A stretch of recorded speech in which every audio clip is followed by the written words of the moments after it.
Ассалаумағалейкум, қалайсыздар?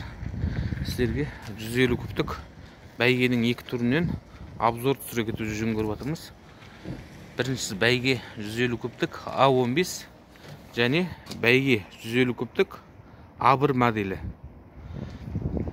Екеуінің разницалары себінде қожығы бар А15-те, әл А1-де себі қожығы тек пластмасс қана бар. Және алдындағы дугаларында разница бар. 150 куб А15-тікінде елтем 150 кубтікімен бірдей дугасы.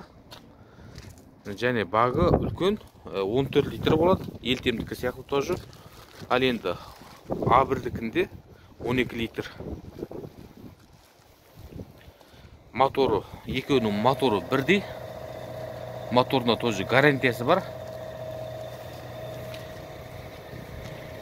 Және бағаларында разница бар. Екеуіне жақындатып видеоға түсірейік.